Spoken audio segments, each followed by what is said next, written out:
There's war going on in this world. A war on freedom. He's acting outside of his authority by saying you can't put something that you want in your own body. That's your own personal choice, and can't nobody take that from you, you know?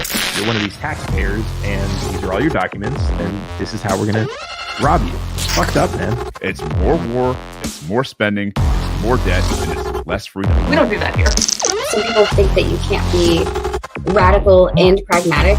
This is what we need, is a pragmatic radicalism, not moderation. Hardcore radicalism, but smart shit. It's not sitting in a fucking basement with a bunch of fucking nerds. You don't know shit, and that's the thing. You have to talk to people who think differently than you. Like, his focus is not how horrible the government is, it's how wonderful liberty and freedom are. That's what drives us. People are coming together more and more and more and more as the government has been failing us. We're just getting started.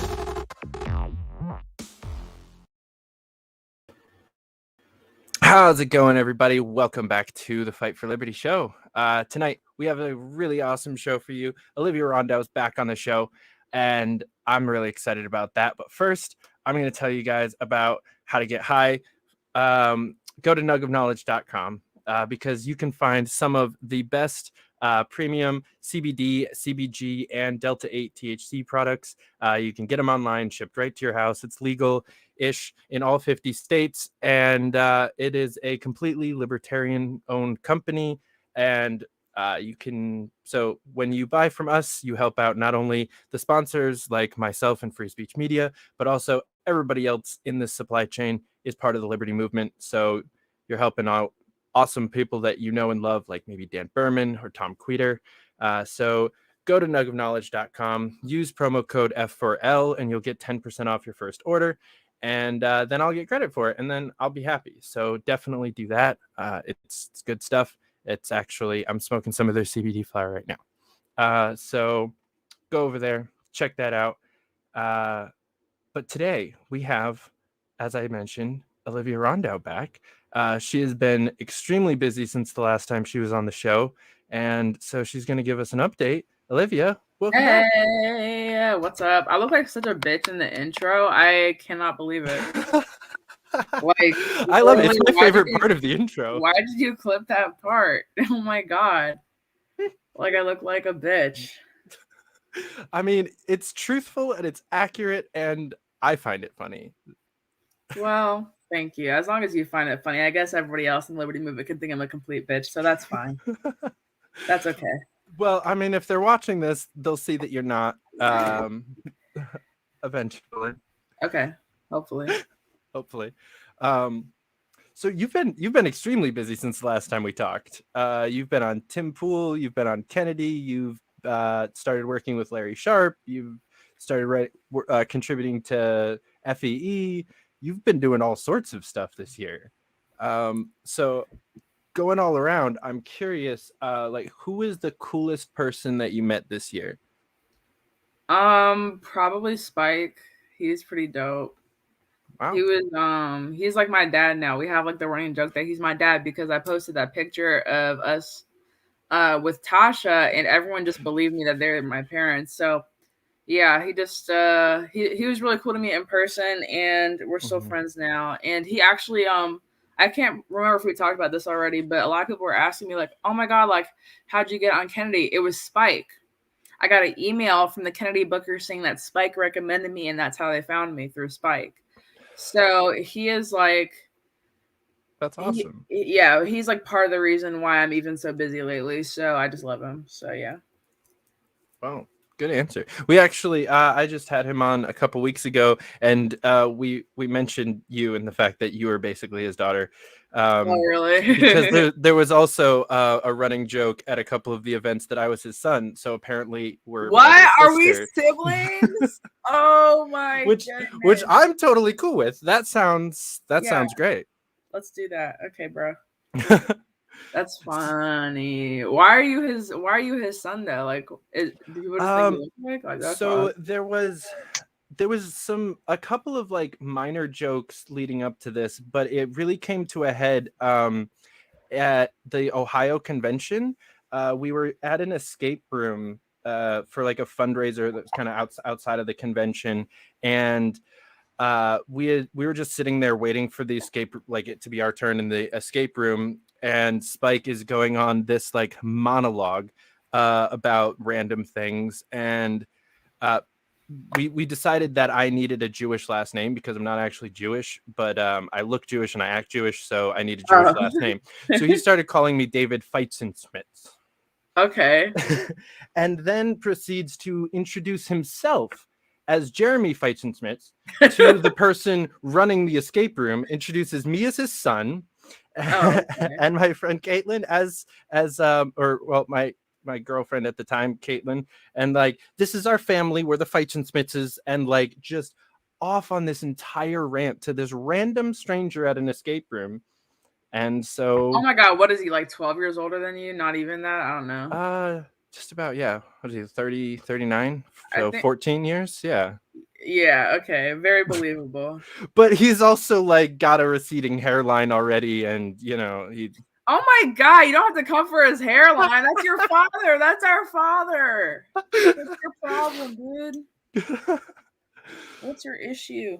I love Spike. Spike is probably, I would have to have the same answer if someone asked me the question of who the coolest person I met this year. It's not me. I'm sorry. Wow. I mean, we didn't hang out that much this year. We were at Rev together, but that was about it. Yeah, I'm sorry.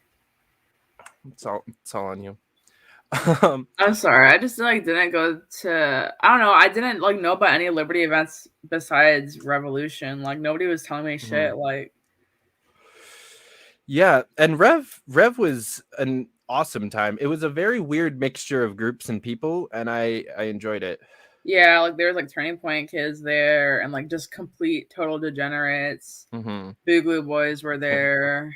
It was just, I don't know. It was funny. Yeah. Aren't those the same thing? The degenerates and the Boogaloo? Yeah, I mean, there's definitely there's definitely some overlap, but like, I don't know. Magnus doesn't even smoke weed, so can we really even call him a degenerate? That's true. So yeah. He's a straight edge degenerate. Yeah, for real. Is that a thing? I'm unsure. It has to be. So you said how you got onto Kennedy. How'd you manage Tim Pool? How'd you make that connection? Lydia had followed me on Twitter one day, and I didn't know who she was immediately, but we had been, we started interacting on the timeline, and I eventually realized, my dumbass realized that she was the producer for Timcast, and, we kind of became just like Twitter friends. And I can't say I was a huge Tim Pool watcher before that. Like I followed him on social media and stuff, but I wasn't like an everyday podcast watcher. But from there I started watching the show more often, especially when my friends would go on, like Eliza Blue was on, and I was talking to Eliza about it and how I think it would be cool for me to go on Timcast, and because she had mentioned it was close to where I'm at in Maryland. And so I just DM'd Lydia, because we had been DMing back and forth about other shit for a minute, and I was like, yo, can I come on? She was like, sure, I'll ask Tim. And then Tim said sure, and then I came on in like July, and since then I've been back a couple times to the house. It's been cool. They're cool people. Nice. So just shooting your shot in the DMs and it works, huh? I just got it like that. I don't know what to tell you. I don't know what to say. That's great. Yeah, I honestly don't think I had ever watched an episode of his show. Like I'd watched him on Rogan, but I don't think I'd ever actually watched Timcast until people that we knew started going on there. Because like I think Scott Horton was on like maybe only a couple weeks before you were on, and then I was like, oh wow, Tim Cool's getting based.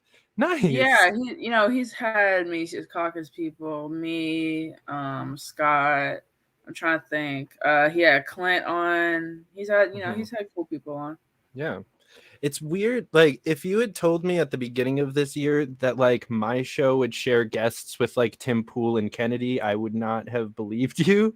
And at this point, if you told me at the beginning of this year that I was going to be on Timcast and Kennedy, I would not have believed you. So it's insane what's happened this past year. I feel like while in the public and in politics and everything, like liberty is getting trampled, When it comes to an independent media, the liberty movement is getting significantly bigger and more popular, and just continues to gain steam and gain recognition.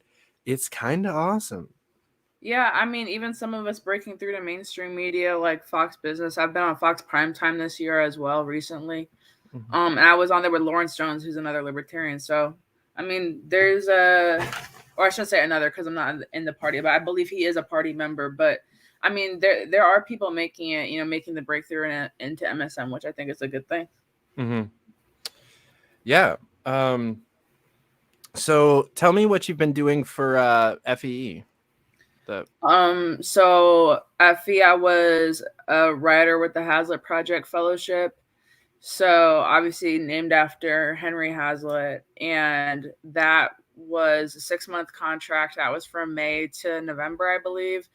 And basically, it was kind of a program to get more young people into the writing field at FEE. So it was me and like 3 or 4 other people who, I became friends with and close with at the program. And we just wrote about liberty and free market. I mean, the site's kind of focuses Austrian economics, but I wrote a lot about the war on drugs and police brutality, other libertarian topics. So that was pretty cool. Made good connections, good friends with Hannah Cox now, who I got to meet for the first time at Revolution as well.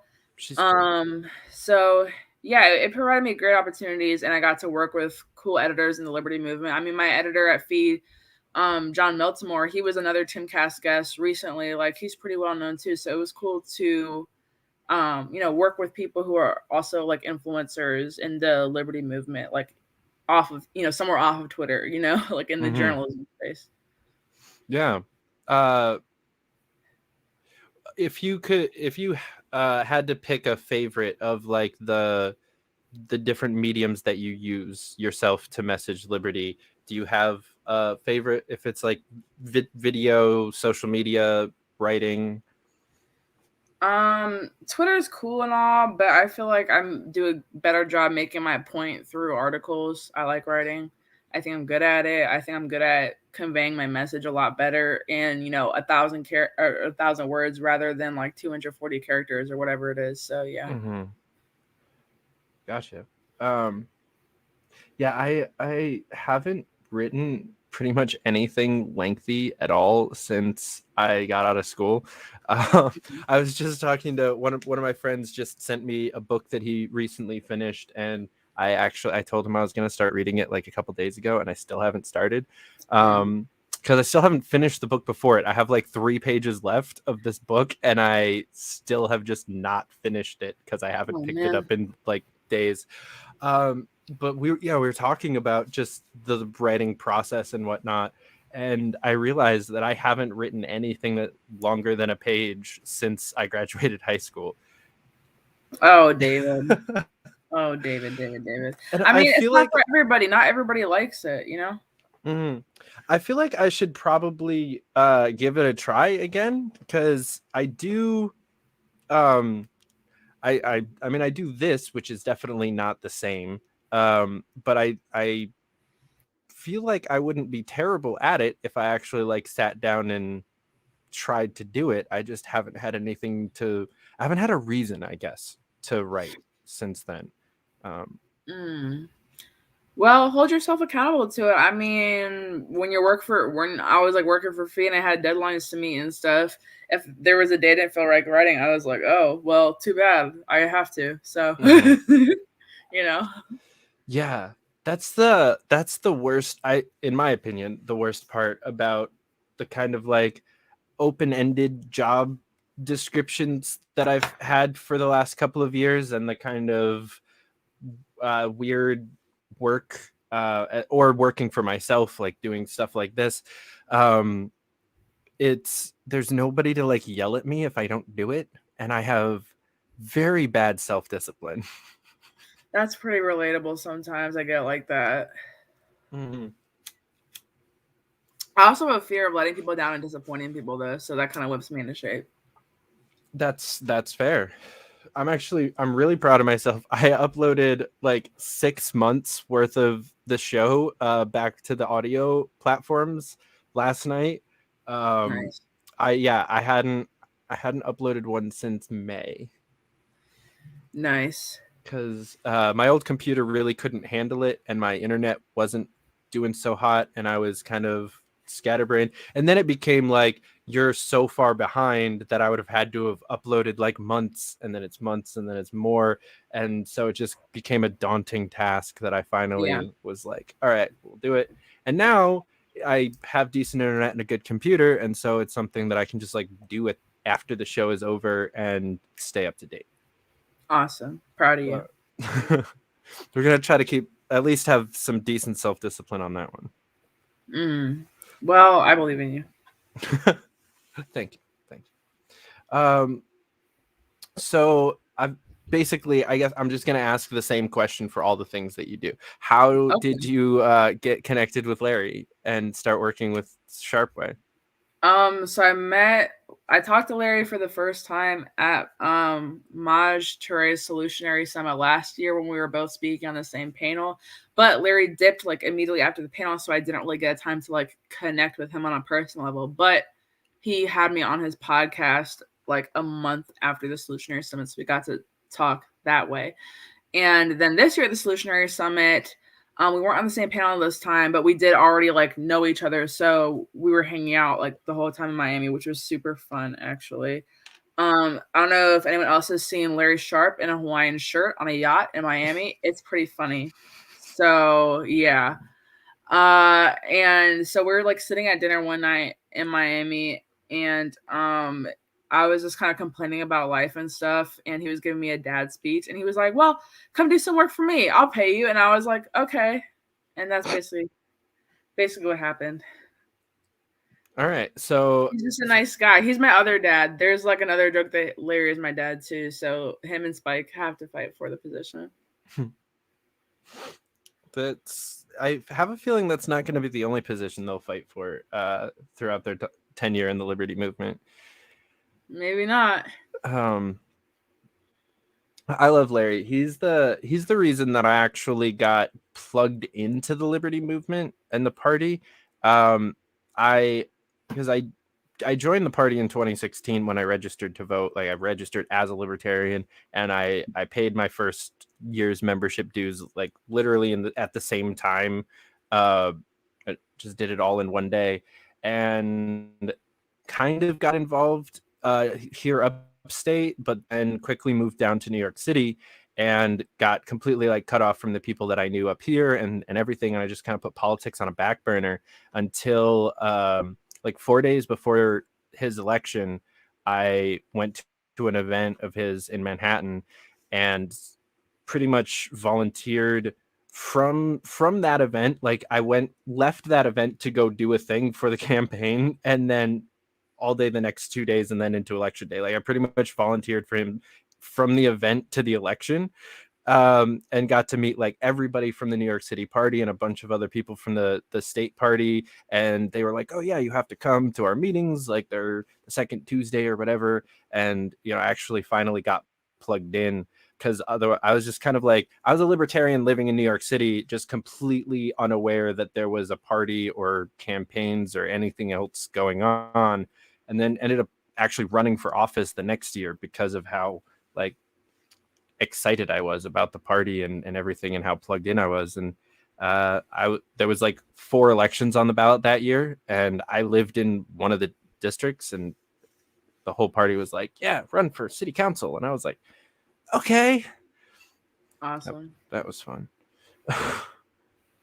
I feel like Larry's trying to get me more plugged into, but he's also cool with the fact that I'm independent. He's not like pushy about it, That's fair.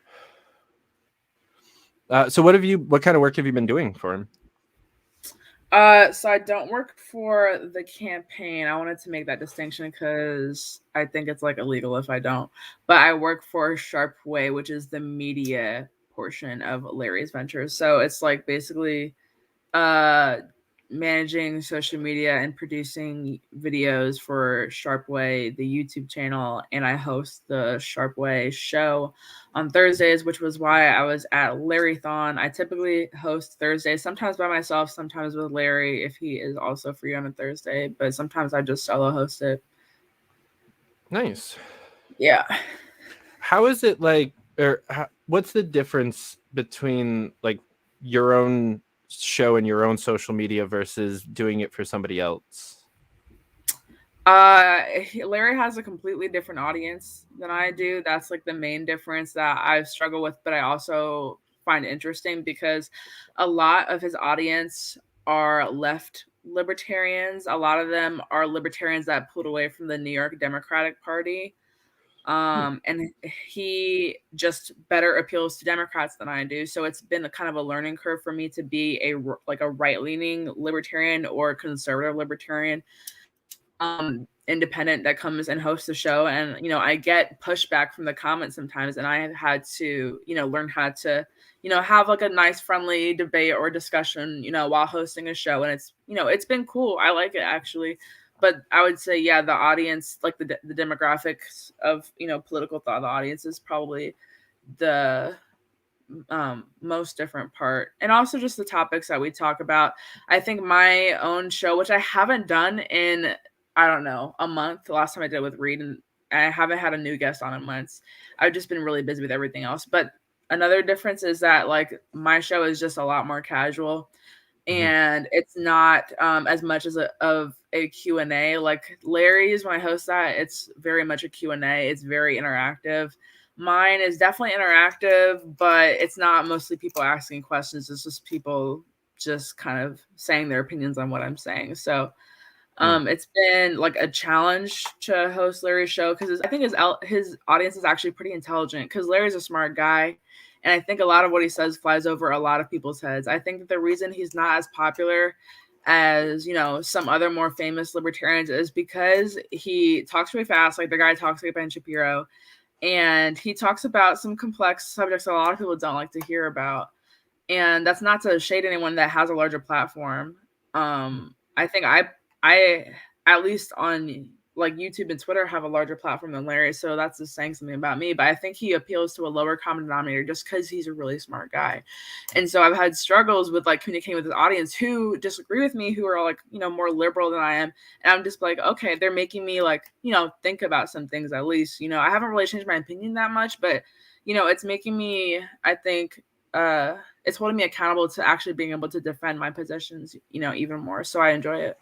That's good. Yeah, that it's healthy to be challenged.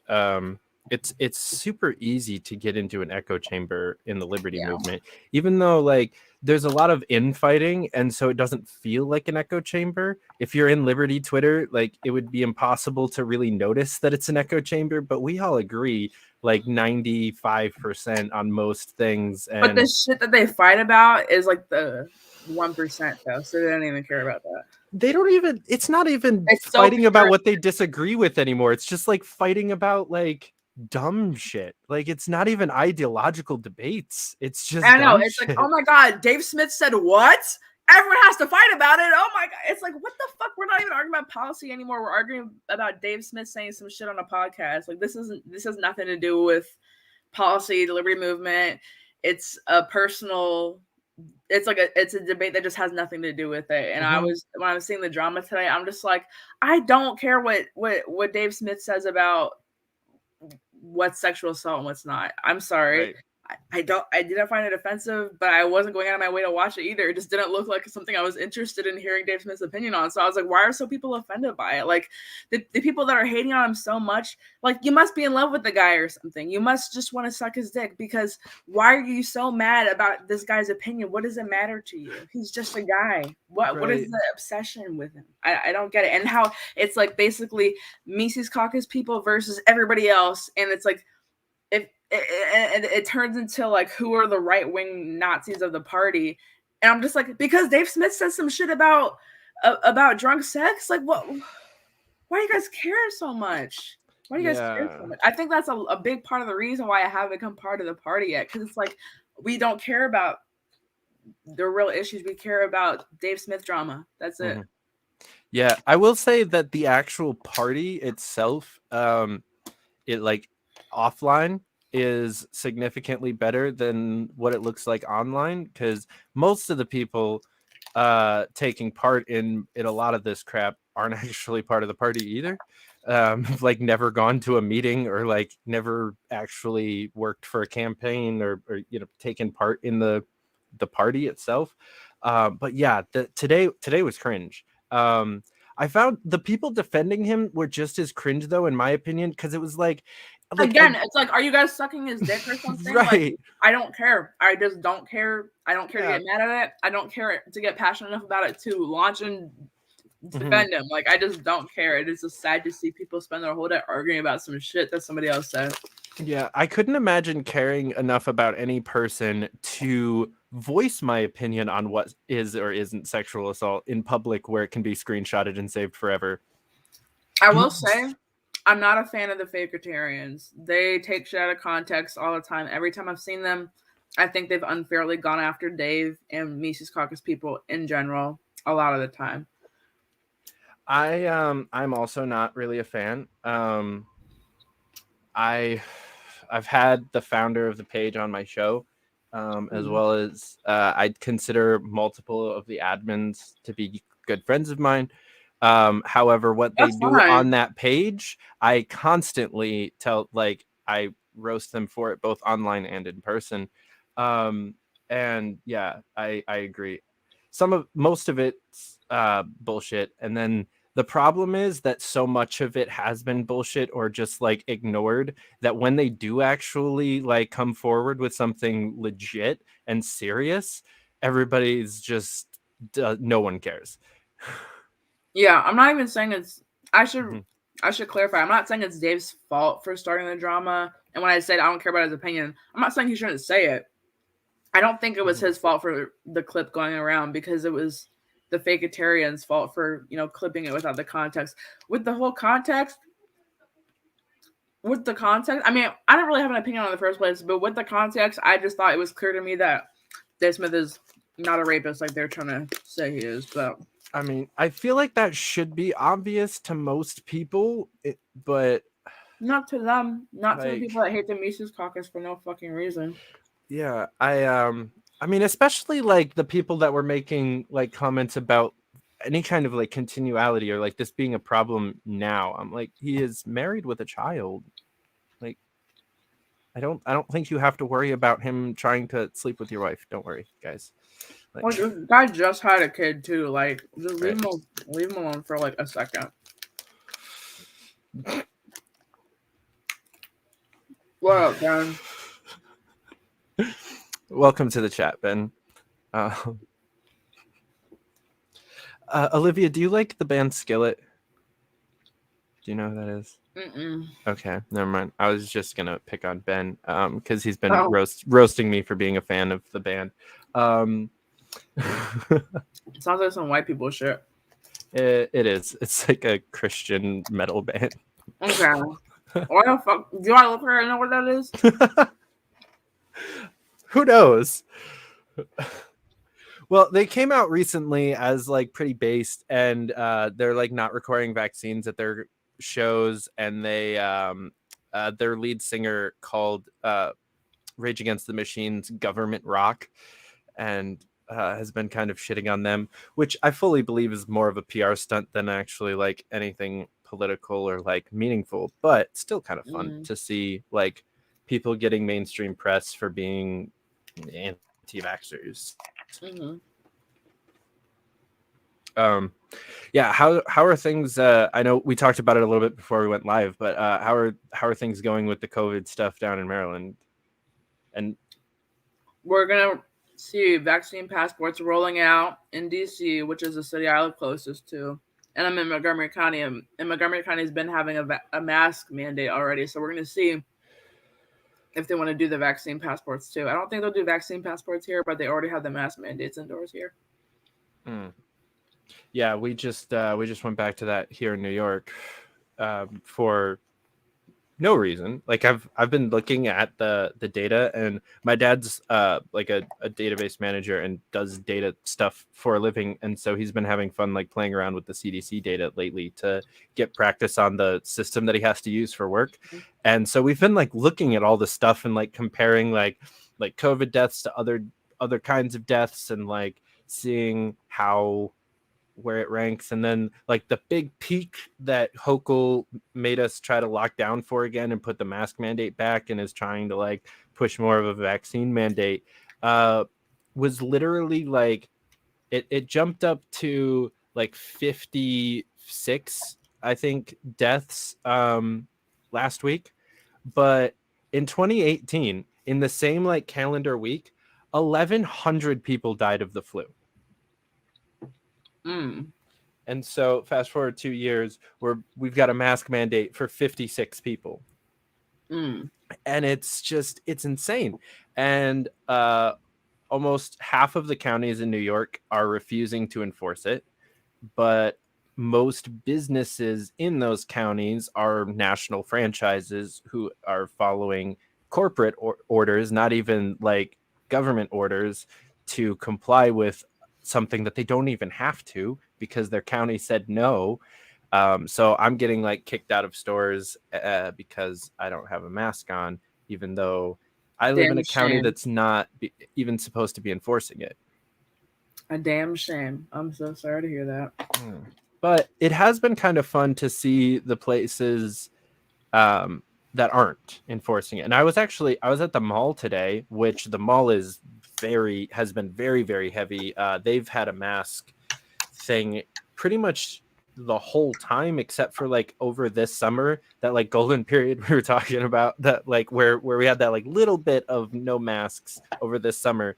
But the mall that's near my house has always been psychotic, and I'm surprised they're not like requiring vaccine passports at this point. But there were some like employees at the mall today that weren't wearing masks. Like I went into a couple of stores where just the whole store was just like, nah, fuck it, and no one had a mask on. No one yelled at me for not having one on, and I'm kind of excited because like that's what we need to actually win this, is like people not complying. I mean, we've been saying that for a while now. Yeah, I agree. I mean, it's all about civil disobedience. It's all about non-compliance. People talk about it and aren't really about it though. Like there's no way I'm going to get a vaccine to comply with a passport. I've said that. I'll stick by it. I'll prove it, because now my city is going to have vaccine passports, and it'll actually come down to it, because it's now not me just talking smack because I live in New York, but now it's come to my city, so now I have to actually stick by my words. I'm gonna, because I mean it, like I meant it, but we'll see how many people in DC actually meant it, because there's a lot of conservatives here in DC who have been talking shit. And now it's coming to DC, and let's see if they actually, they do it or not. Yeah. And I've talked to some of my friends about this kind of stuff, and like the biggest thing is like, I know it's not the employee's fault. Like it's something that their boss told them they have to do. And so I don't want to like cause a scene or like make a problem for them. And like, I love that most of my friends are like nice, empathetic people who want to be the bigger person in most scenarios. I don't like talking back to cashiers and shit. Right. And like, I do love that about my friend group, is that most of us are like good people when we go out and we're interacting with people, and we're not the like yell at the waitress types. But I feel like when it comes to this, like, we have to make a scene. That's how change happens. Like, women didn't get the right to vote because no one made a scene. Yeah, that's true. It just, I don't know. It's kind of murky, because that has nothing to do with like being on somebody else's private property. That's like a public right, I guess. This is true.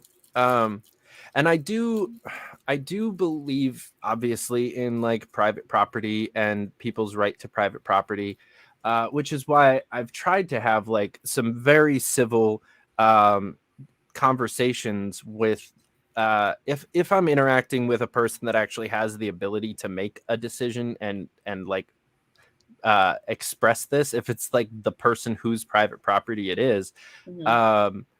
About like, especially like, because like I said, we live in a county that's not enforcing, and so they can't get in trouble for not making me wear a mask. They can't get in trouble for not wearing a mask. So I'm trying to like, I'm trying to do right by the property owner, because I feel like a lot of times it's somebody, like I said, like it's like corporate policy. It's like a national company that's just, enforcing this down. And when it comes to that kind of a situation, like I don't know. I respect most private property except for like Walmart's private property, because just like fuck Walmart, like if it's a shitty like national chain that just like has been fucking over their employees and their customers for like ever, I care a lot less about their private property rights. Yeah, I got you. I don't know why this comment exists, because I don't want to fight Tim Pool, because I think he would probably win, to be honest. He seems scrappy. I don't even know how to measure it. He's definitely more intimidating than you, but you can't always go by who's scarier. So I don't know. True. Yeah, I don't know. No comment, I guess. I feel like he's probably been in more fights than I have. That's for sure. He's definitely been around like a lot of like, riots and things happening like that. So he has to have some type of self-defense skill. Mm-hmm. And he's strapped. So yeah, that's also true. I need to upgrade my arsenal. I grew up around guns. So I've always known that if shit goes down, I can just like go home and there's guns there. But I really need to start like having my own that I can have at my own house, because at this point, I'm trying to live like halfway across the country from my parents. I'm not going to be able to get home when shit goes down, like before I need a gun. Definitely need your own guns. I'm turning 21 next month, and in Maryland, you can't have a handgun if you're under 21. So that's what I want for my birthday. Nice. Happy early birthday. Thank you. So what was your favorite thing that you wrote for Fie? I would say probably the last article I wrote, I thought was probably made the most impact, just because it was just such an insane story. It was about this woman, Rikia Young, who was driving with her 16-year-old nephew and 2-year-old son in Philadelphia. And on that day, there happened to be like a BLM protest, because a couple hours before, Philadelphia police shot and killed an unarmed, like mentally ill man whose family had called 911 for like mental health help, and they shot and killed him. I don't know what transpired to make that happen, but that's why the protest was happening. And so this lady's driving, unrelated to the protest, but she happens to like have to drive around it. Like she makes her own turn and she's at this protest. And so she's making a 3-point turn to turn around and try to take her nephew and her kid home. And the cops pull her over. They beat in her vehicles in her window, drag her out, beat her in the street, and separate her from the kids as she's under arrest. They never found out what she did wrong. Like she literally never did anything illegal, never was charged with anything. They never had a reason for doing that. Meanwhile, they're doing a photo shoot with the 2-year-old child. And this is a Black family, by the way. And it's like they're doing a photo shoot with this little Black 2-year-old in the arms of a white female police officer. And then the next day, this picture goes viral on the Fraternal Order of Police, which is the nation's largest police union Facebook page, saying that this little Black child was abandoned in the streets, and then this woman saved him, and that BLM like abandoned this kid, and he was found wandering around shoeless in the chaos. Like they just completely lied about the situation, and they assaulted the mom. And so I blew that story up, and I made it into a case basically to end public sector unions and qualified immunity. So I was able to kind of get that message out there by that article I wrote going pretty viral. Like it was at the top of Reddit. It had like thousands and thousands of impressions on Twitter and Facebook. It was just doing really well. So I think whenever I have an article that makes a big impact and a lot of people have seen it, that's like my favorite piece. That's an insane story. I remember reading that. It's crazy because like each and every part of that story just keeps getting worse. Like like you had to take a quick detour from the actual story to Yeah. just inform us about like murdering some mentally disabled person. Yeah, and yeah, then no, get none of back it is onto the weird. story we're actually talking about, which is but I'm just saying that's what they were already protesting the police, and this happened at a like a BLM rally. So how do you lose so many brain cells in your life that you think that any of that was a good idea? And the fact that they posted that to Facebook and thinking like, oh yeah, we'll never get caught. No one who knows this kid will ever see this picture, even though we just beat the fuck out of the mom for no reason and stole her child. Anyways, the mom, there's a good ending to the story. The mom was injured, but she ended up fine. She's alive. She never went to jail because she never did anything wrong or illegal. She won $2 million from the city of Philadelphia, and now she's suing the police union, the Fraternal Order of Police, for $50,000 for the Facebook post because she was basically slandered as, a negligent mother because her child was posted on the internet saying that he was found alone. So it was pretty serious. So, but she got like a huge payout. So it's not all good, but not such a bad ending. Do you think they'll ever get sick of these lawsuits enough to where they'll stop doing dumb shit like Nick Sandman or Kyle Rittenhouse? No, because they have qualified immunity. Like they don't pay it, so why would they care to stop doing it? That's the exact issue. If we disbanded public sector unions, including police unions, and ended qualified immunity, they would have a much higher incentive to not fuck up this much or this badly. Yeah. I'll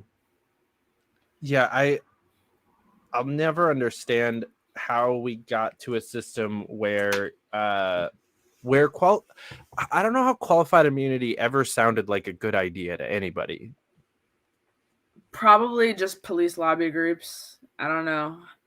It's I think somebody correct me if I'm wrong, but I believe qualified immunity was never it was like a really irregular piece of legislation.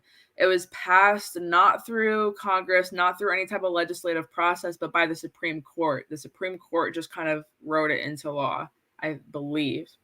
Interesting. So that's why it kind of seems like nobody would agree with it, because nobody did. It was never voted on.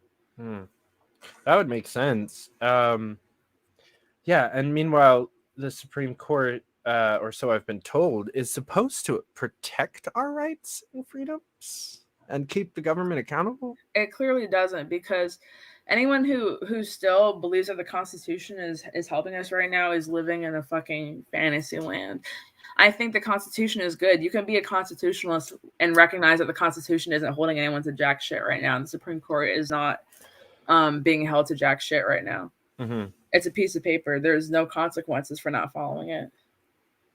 I think that's the main test in my mind for like a libertarian versus an anarchist is like, do you believe in the Constitution still? Well, that's funny because I have that opinion, but I'm not even a full-blown libertarian or not really anywhere near an anarchist. I maybe a little bit near, but not really close. That's fair. I mean, I feel like I know you don't associate with the party, but like ideologically, you're a libertarian.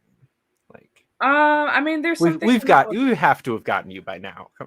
There's some things I'm not libertarian on. There's just some things I'm not.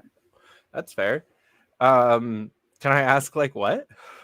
Yeah, I'm not. I don't agree with the LP on immigration. That's just something I don't agree with them on, the whole open borders thing. That's probably my least libertarian belief. I mean, I know libertarians have different opinions on abortion. I don't really know what the party stance is on that, but the official party stance is that the government shouldn't be involved at all. But there are plenty of libertarians that believe in like societal work to change that. And like, there's a lot, and most, if not all, are in favor of various things to lower the abortion rate that isn't banning it, like ending abstinence only sex ed and like providing more access to birth control and things like that. I agree with all that. I Mhm. agree with all of that, except for I think that past a certain time, abortion should be illegal, and I'm just not libertarian about it. Yeah, I don't personally have a strong stance on it because it's like I get to play the "it's never going to affect me" card, which I don't really like doing, but at this, I That's don't. completely valid. I don't think Yeah. everybody has to have a strong opinion on it one way or the other. I don't come at it from like a religious point of view, because I think religious people tend to think that, life begins at conception, and that, a zygote is the same as a fetus, is the same as a baby. Mhm. I don't think that. I think that, obviously if there was a baby in a burning building and 100 zygotes in a freezer, we'd all save the baby. I'm not deluded about that. However, I do think there is a time during gestation where a zygote becomes a fetus, and that fetus has a heartbeat, and that's when I think life starts. And I think, even if you don't go by the heartbeat, there is a point in time in the gestation where fetuses feel pain. I think that's another sign of being alive. So I just think, we can do things to reduce the need for early abortions, sex ed and contraception and, all those types of things. But I think there is a place where I believe the line should be drawn. And again, it's, in my mind, it's coming from a scientific place. Like, where scientifically does this fetus begin to be alive? And it's not from like a religious judgmental place on women who, feel alone and feel in that position. Yeah.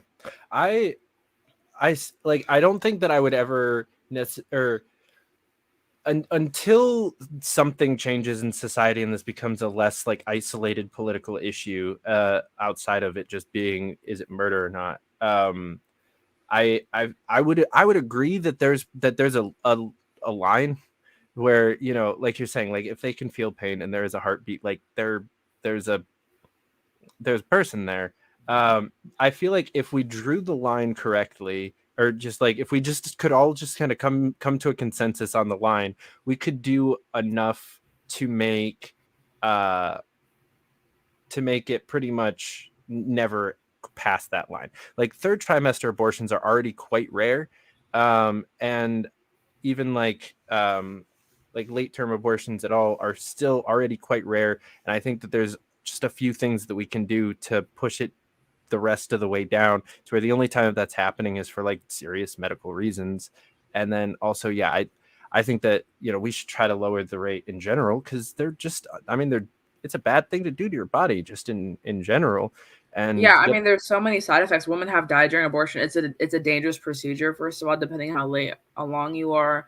It could ruin your fertility. Sometimes women who get, just one, but most of the time it's people who get multiple abortions, they suffer from infertility later on in life. So there's just so many evil and wrong things with it.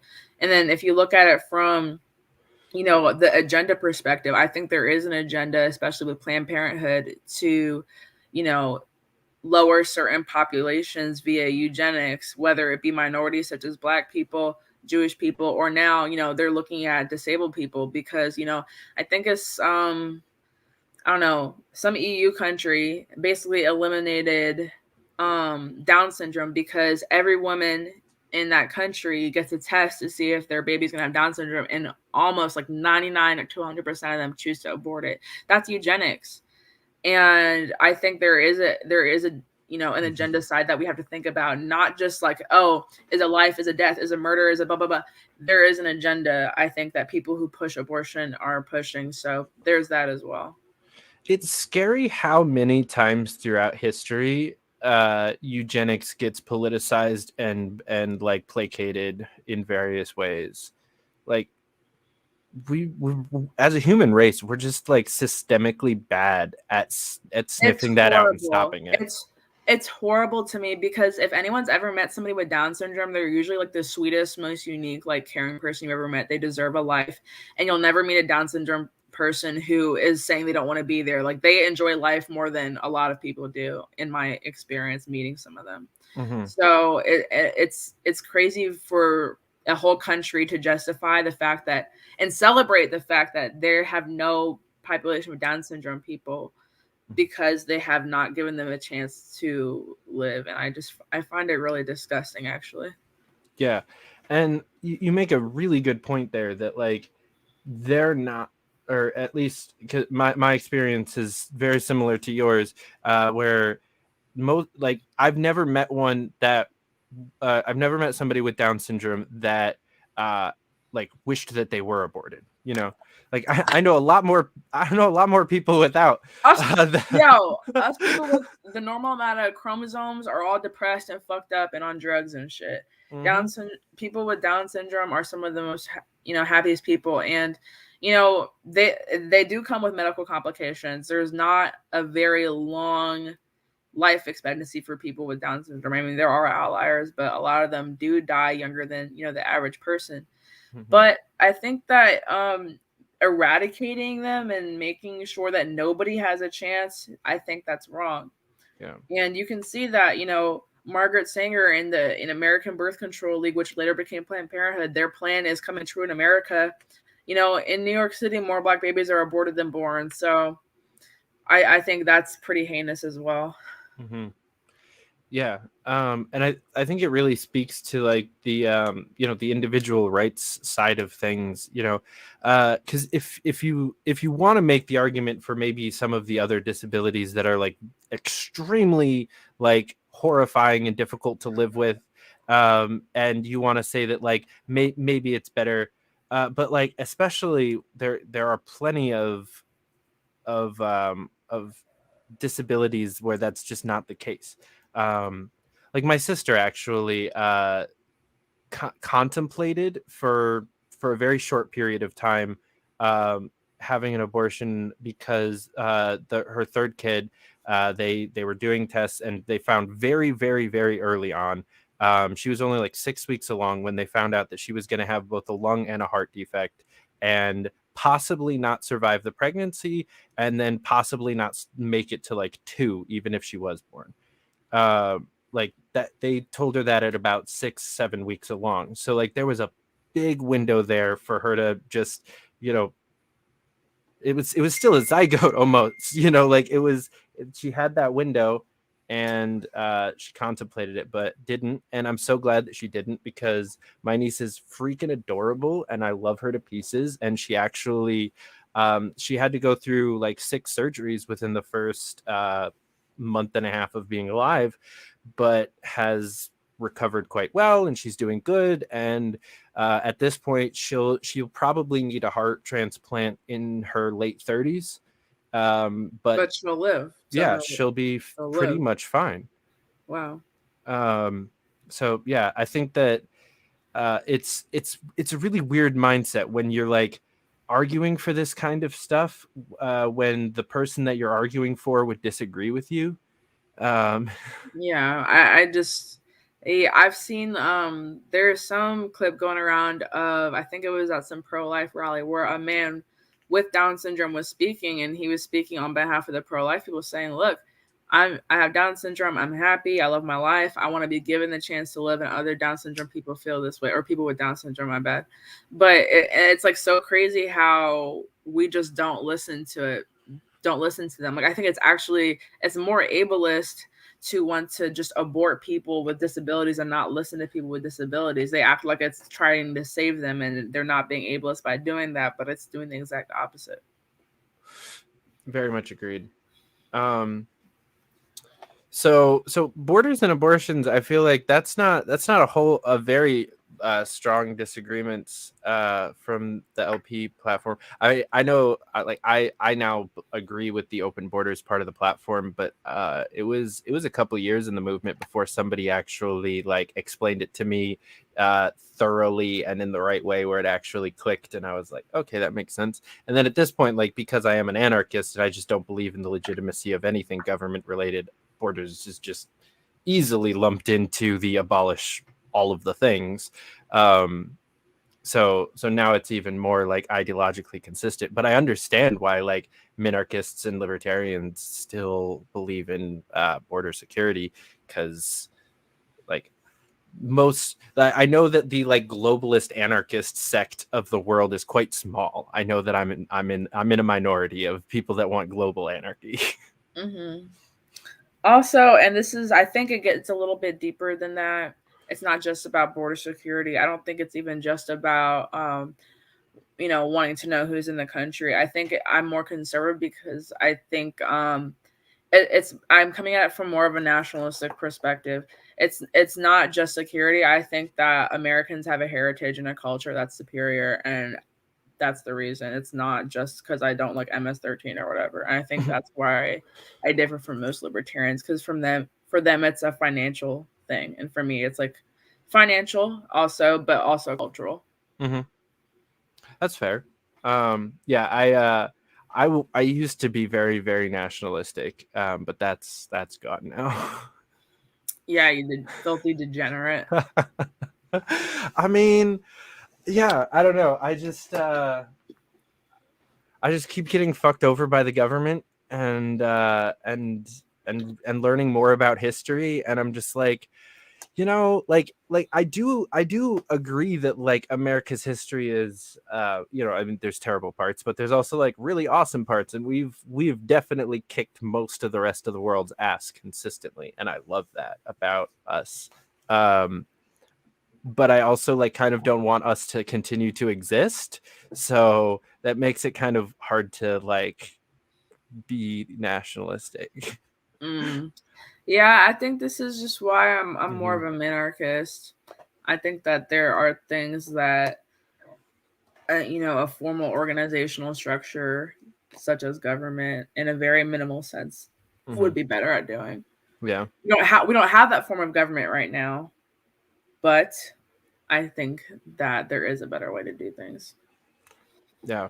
I also feel like because I grew up with like explicitly like American culture, like my family is American, like when that's how I answer the question of like, what are you? Because there's a couple of different nationalities that I actually do trace back to, but I have to go back like 10 plus generations to find an immigrant.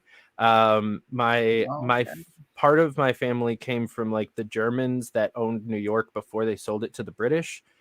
And I also have Native American, and so it's just like we've been here for a long time.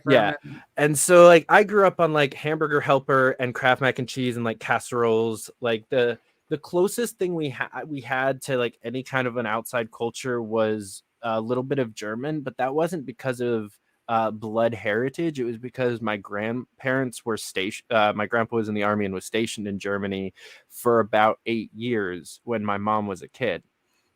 So they like brought some of that back from then, but German like food and like most of their culture is kind of weird. Wasn't like a huge fan.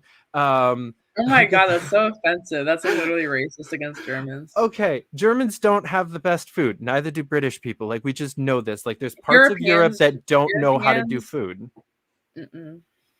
So I feel like that, like getting out of like super white, rural, like white trash upstate New York and like actually starting to experience other cultures was also a big part of me kind of breaking out of that nationalism, because I was like, no, we need immigrants because like they know how to do things and cook, and they're nicer, and they're like, I've just like started, especially moving like from there to New York City, where I was actually interacting with like first generation immigrants and quite often in second generation immigrants, like most of the time. I think that had a big impact on my immigration stance, because I was just like, this is so much better than upstate for me. And I know that it's like subjective, and that like I know plenty of people that absolutely hate New York City and love living up here, and that's fair too. But yeah, I was just not a fan of the quote unquote American culture necessarily in a couple of ways, just because I feel like I just rebelled really hard against it when I picked up all of the other rebellious angst in my like late teens. That was just kind of part of it. Okay, at least you admit that it was out of teen angst. Yeah. Yeah, I mean, I left the Republican Party, the Christian faith, and like upstate New York pretty much all simultaneously at like Okay. 17, 18. I mean, I get the rebellion. I kind of rebelled a little bit too, or possibly a lot, but yeah. I mean, we don't end up in this movement without a little bit of carryover teen angst. Mm-mm. I'm here. I'm also here because of teen angst. I'm not even judging. I mean, I feel like that's what happens is like, you know, there's a bunch of 30 somethings in the movement because they saw Ron Paul when they were in their teen angst mode. And now we've got a bunch of 20 somethings because they saw Gary Johnson in their teen angst mode. I did not see Gary Johnson in my teen angst mode. That's fair. How did you get it? Who was the first libertarian that you heard about? I don't know, the internet. The people on the internet. I feel like I wasn't like, oh my God, this great libertarian thinker or this great libertarian politician. I was just like, oh my God, these libertarians on Twitter, you know, they make more sense than the Republicans on Twitter. And then at their recommendation, I started checking out, you know, certain speakers and YouTubers and things like that. I think the way I got into conservatism was more on YouTube. Like I would watch like, I don't know, Dave Rubin, Ben Shapiro, like the people, like the kind of mainstream, like, you know, Turning Point, PragerU type people. And then I made social media like Twitter and stuff and got over there. So ever since then, everyone I've kind of discovered politically has mainly been on Twitter. I feel like that's a fairly unique story. I think just because I'm young, but like people don't watch TV anymore.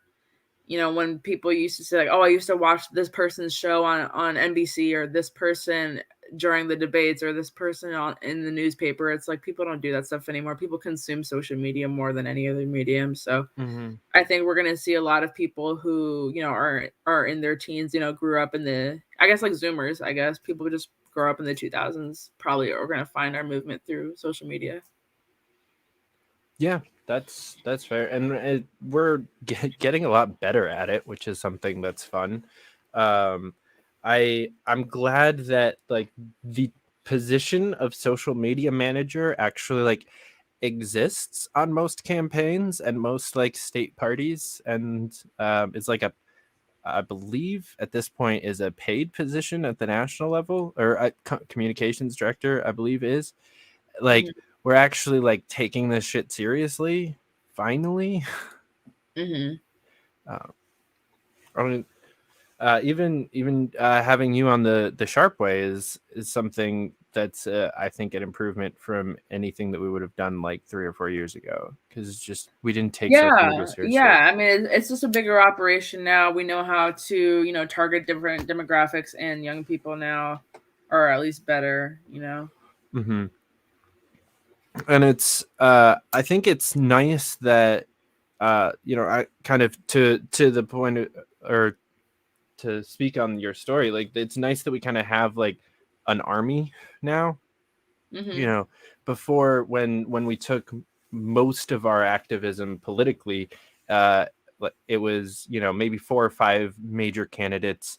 You know, it was like Gary, Larry, you know, some like whoever was the more popular gubernatorial candidates, maybe, but like we're all centered around like 2 or 3 people, where now there's 12.5 libertarians with like over 100,000 followers on Twitter that are, you know, just kind of like, you know, interacting with each other and having fun, and like we're all becoming friends and we're all getting more popular. I mean, me at a much slower pace than most of my friends, which is insane. It's been insane watching like people like you and Reed and like other like people that I'm like just interesting normal people. Well, I mean, you were already pretty popular when we met, but you've blown up more. But like Reed, I knew him before he had a Twitter. Like, oh, for real? Yeah, we met in person on the Tulsi Gabbard campaign.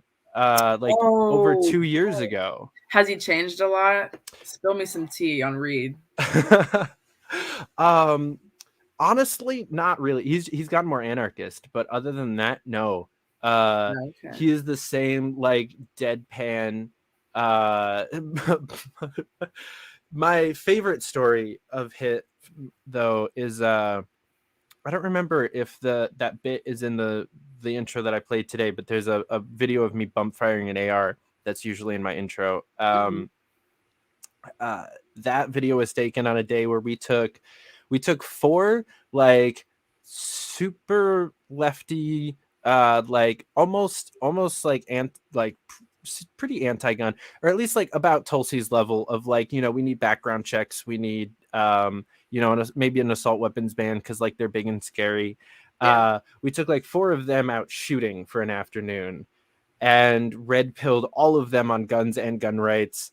And by the like we were driving out, they're like telling me that like they'll shoot the 22 but not the AR, and I'm like, you realize they're basically the same. On the way back, they're like, all gun control is unconstitutional, and I'm like, that's really admirable. Yeah, so Reed's been awesome ever since I knew him. But yeah, it was really... I can't believe I haven't met him in person yet. I love Reed. Really? Yeah. Man, that's sad. Yeah. We just haven't been to the same events. He wasn't at Revolution and I wasn't at Freedom Fest. Man. Actually, I haven't seen him in person since the campaign, so it's been almost 2 years. Well, he moved to Utah. If he was still in New Hampshire, I would have seen him a couple of times. But he's on the complete other freaking side of the country. I want to visit Utah. I'd go visit him in Utah. Mm-hmm. I'm probably going to the Arizona State Convention in a couple of weeks, so I'm hoping to stop by on either on the way out or the way back. Oh, okay, cool. Yeah, we need to see some David and Reed content. Mm-hmm. I need to see that on my timeline. That'll make me happy. Yeah, it was so, but it has been kind of nuts. Like when he started his show, you know, it was like a couple of his friends, and it, like he had me on like a dozen times within the first like little bit, and you know, it was just like he was just like doing like short little videos, and he started his show probably like 4 or 5 months after I started mine, and I was like, and then he just like I was growing, but very slowly, very steadily, and then he's just like, whoosh, and then it keeps doing it, and I'm like, fuck yeah, dude, because like he's kind of like, I'm just riding his coattails, and I'm fine with that. Oh Lord. I mean, there's plenty of people that I only know because I know Reed. I wouldn't have made the connections with Dave or Scott Horton or actually a solid number of the people that I've gotten to like have on my show and gotten to interact with. Clint, probably wouldn't have really interacted with him much if I wasn't good friends with Reed. And even you found me because I was on his show. So like that is true. I owe him a majority of my following and my friends at this point. That's pretty cool. I feel the same way. I think Reed has he's like definitely my like main friend, I would say, in the liberty movement, who, you know, has some influence. I know can like, you know, he'll like go to bat for me and like defend me and stuff. So but because of him, I think that a lot of people give me a chance, because a lot of people were like, oh, she's a conservative, or she's this, or she's that. Like, just a lot of people have like, you know, preconceived notions about me because I was kind of an outsider, and a lot of people gave me a chance and followed me through him, you know. Well, I'll say, I know I was pushing back on it, but I think that the fact that you don't call yourself a libertarian all the time, and like you'll make the distinction that there's like things that you disagree with, and I think for me at least earns you a lot of respect, because I think the problem a lot of times with people that have fairly similar opinions to yours is that they like try to like sneak in and be like, I'm a real libertarian, and like everything I believe is libertarian, even though I'm actually a nationalist conservative. That no, there's definitely some of those people. It's a lot of post libertarians who have similar opinions to me, but kind of went through the whole libertarian phase and then got pissed off at libertarians because they didn't conform to their conservative beliefs. I don't expect the LP to suddenly be like, hey, we're nationalists. I would love if there were libertarian and nationalist candidates, just like there could be globalist candidates and may the best one win. Like, I would just love for there to be some competition. But I don't expect libertarian ideas to bend to what I think they should be. So I didn't get pissed off at it and become a post-libertarian. I just never really, became one because I knew we just didn't fit ideologically like that.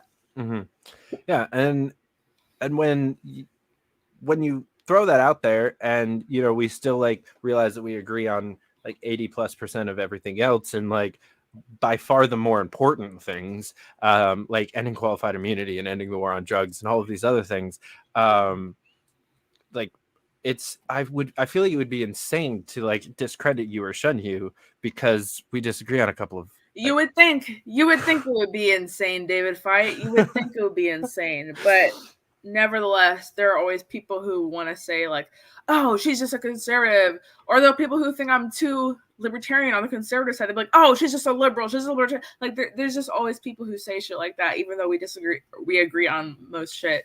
There's Puritans on both sides, but there's a lot of Puritans in the libertarian camp. So I know a lot of people that if I showed them clips, like just like specifically taken clips of you talking, would just like assume that you are like a radical leftist progressive just because you talk about issues on a racial basis sometimes and actually fairly often and like in a very important way. And I have a lot of friends and acquaintances more of in the movement that like think that talking like that automatically makes you a leftist. Yeah, I come across a lot of people like that. I come across so many people like that. And, it's pretty annoying, but I've just recognized that people are going to have their biases and preconceived notions. And I'm just going to talk my shit. And, people can get mad at it. People might not get mad at it. But, I'm just always going to explain it to the best of my ability that I'm not a leftist and that you don't have to be a leftist to care about race or racial justice, and not in the Marxist way, not in a critical race theory way. There's ways that you can care about it and be fair to white people and not be anti-white and all that kind of stuff. And I don't blame some people because they've been they've been fed this kind of agenda from the left for so long. But I think the problem cannot be solved by ignoring race. You have to address it in our own way. Yeah, I couldn't agree more. It's really disheartening because I think that I'll say this as nicely as I can. I really think that most libertarians are autistic, and I mean that mostly in a literal way, actually. But Lord. there's a very large majority of libertarians that are like right brain analytical, or left brain, I guess it is, analytical types. Like they like numbers and facts and things like that. Like there are two types of people, right? There's like the facts people and the feelings people, and that's just something that we know from psychology. And the facts people make up a lot of libertarianism, and they just like discredit everything else as like identity politics or like they just hate listening to libertarians talk about things on any kind of an emotionally driving way. And unfortunately, most of the population is the other type of people that need things to be emotional. And so for so long, we've just been like screaming like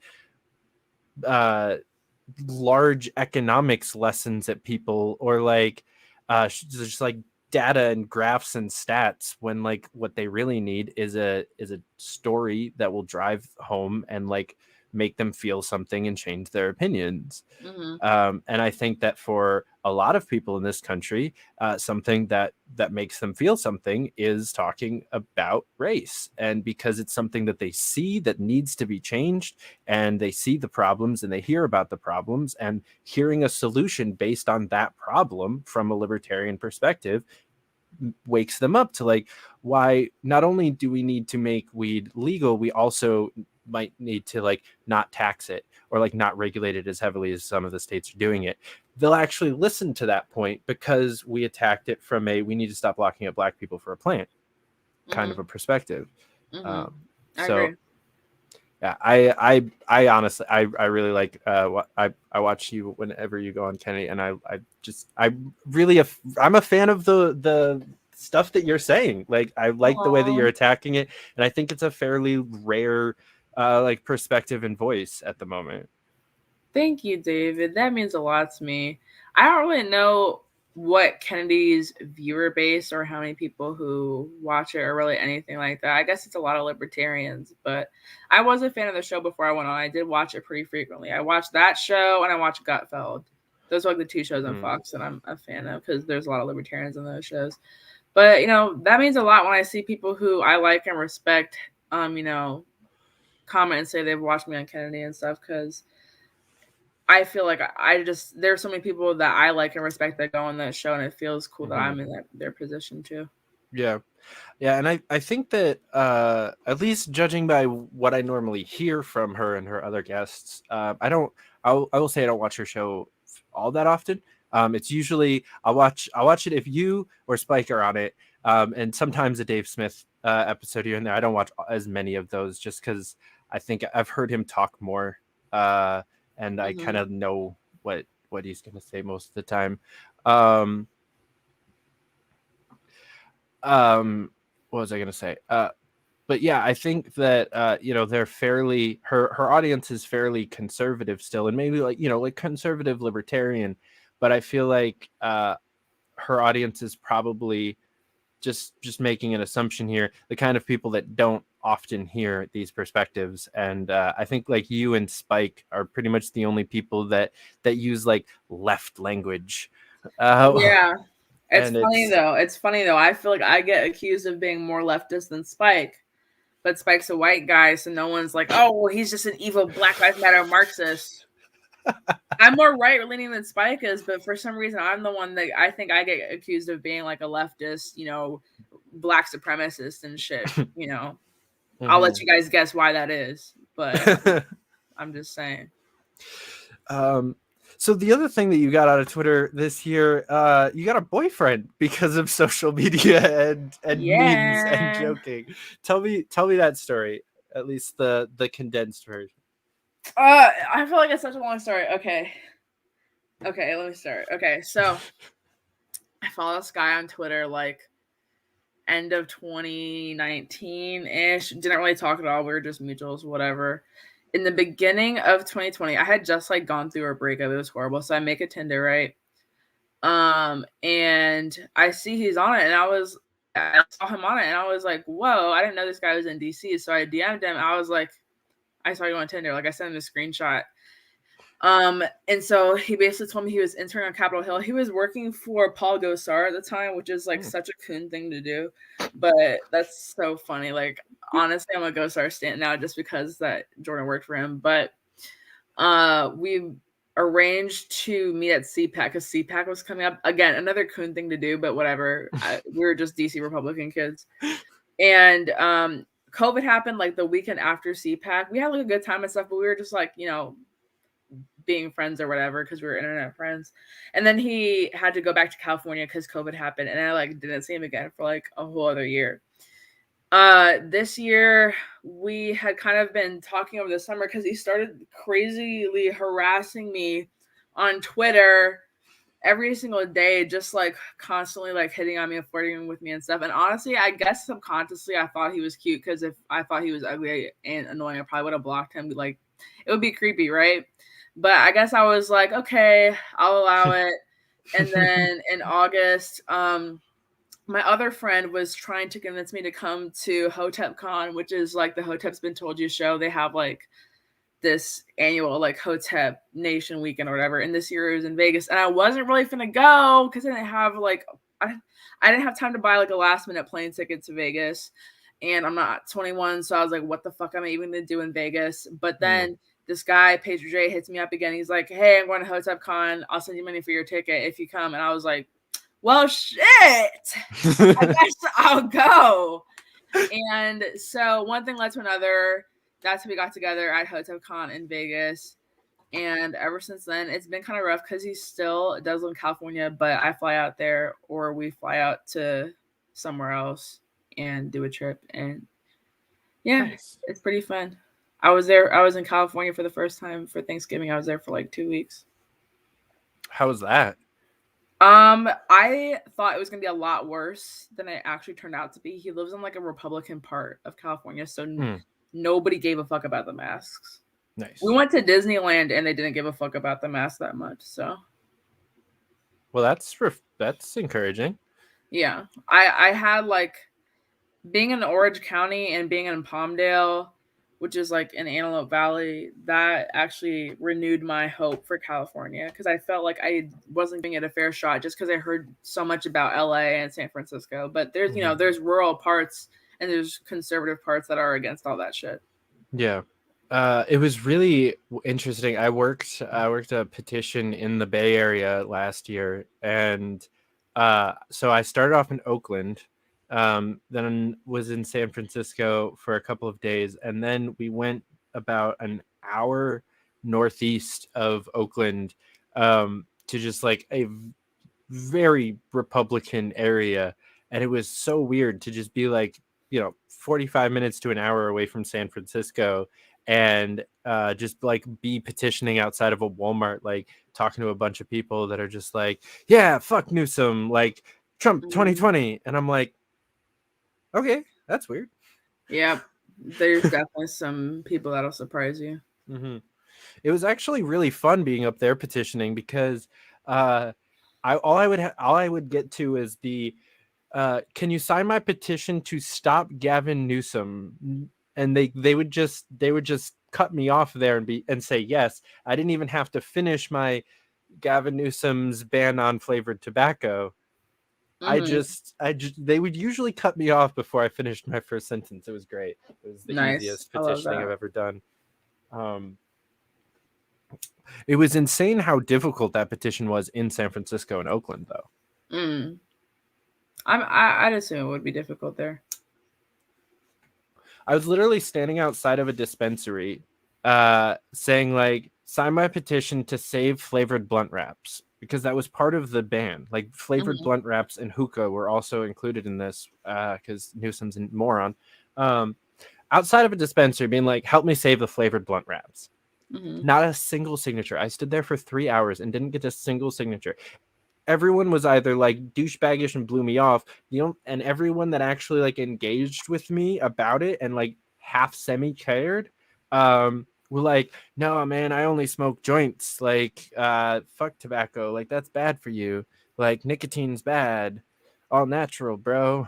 And I was just like, I was in Oakland. I was like, I figured blunts would be a little bit like if I was actually in San Francisco, I figured I would be bad. You being racist? You're saying because black people live in Oakland, they be smoking blunts? Yeah. Okay. Yes, Fite. I am saying that. I lived in Brooklyn for 4 years. I know how much different the white neighborhoods and the black neighborhoods are when it comes to consuming cannabis. Oh my god, you're based. That's so funny. And it's insane because like up here, upstate, it's almost entirely glass. Oh, for real. Like, and that just doesn't exist in New York City at all. Like, no one smokes bowls in New York. I smoke bowls, but only when I don't have a joint. Well, it's a mixture between like in a lot of apartment buildings in New York, you can actually smoke inside your apartment.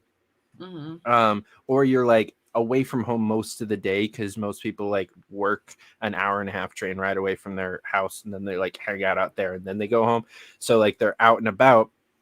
You can't smoke glass like on the street, both wind and then like cops everywhere. Like you can't be stealthy about smoking a bowl. So it's just like sometimes people have them, but most of my friends in the city just don't even have a bowl, let alone like use it very often.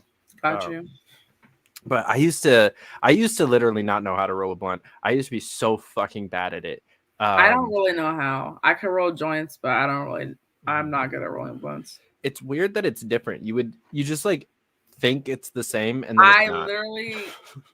It's because I can't comprehend that they're different. I try to roll a blunt like a joint. I'm like, wait, what the fuck am I doing? I just can't comprehend it. Yeah. But yeah, I was very disappointed by how difficult it was to get signatures for that petition. That's sad. What I actually found, because I figured that like the like flavored blunt wraps or the menthol cigarettes would be bigger selling points than the actual flavored vapes. But I found out that like going to like just going to like vape shops in the suburbs was ended up being the best thing that I did, because like the vape shop owners would actually take the petition for me and like just get all their customers to sign it. And so it was just like very targeted, like the people that care about the thing and the people whose entire livelihoods are the thing, like the shop owners are willing to, or like need this petition to succeed, otherwise they're out of business, and all of their customers obviously don't want to have to like buy their vape juice from the back door instead. So it ended up that was the best plan, but we ended up getting enough signatures, which makes me happy, because fuck Gavin Newsom and fuck his entire agenda. Fuck Gavin He Newsom. shot himself in the foot. Gavin Newsom.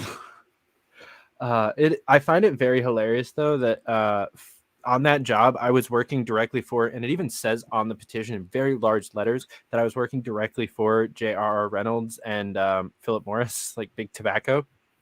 When the bill that we were fighting was started by a petition funded by them anyway, because they funded a petition to ban flavored vapes.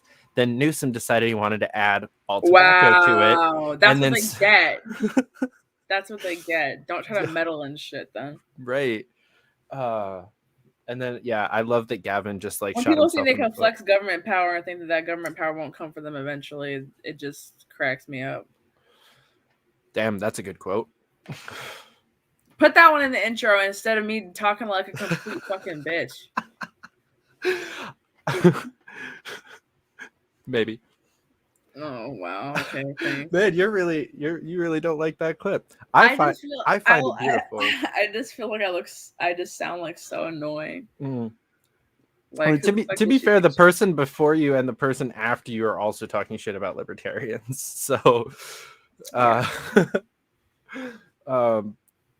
because actually what I cut out of Scott and to fit you in is him being not a bunch of fucking idiocy.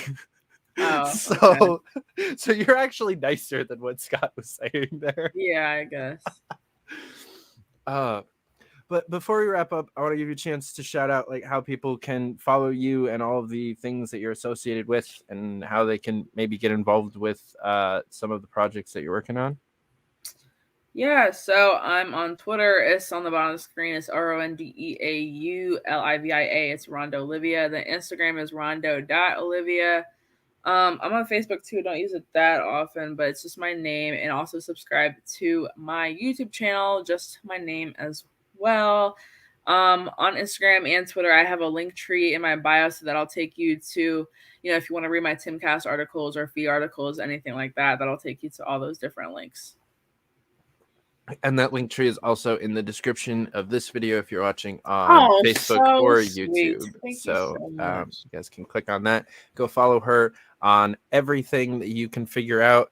And yeah, definitely go read a lot of her articles because they're great. Thank you. Olivia, thanks so much for coming back on. This is awesome. Thanks so much for having me. I'll have to have you on for 420 again this coming year. Oh Lord, we got to do that better. Okay, I'm gonna do it better this year. Actually, I have plans. It's gonna be a good time. Okay, but we'll figure it out. Guys, thank you so much for watching. Like I said, go click on that link in the description and follow her on everything. And then click the other links in the description and buy weed from Nugg of Knowledge and donate money to Thomas Queter's state Senate campaign.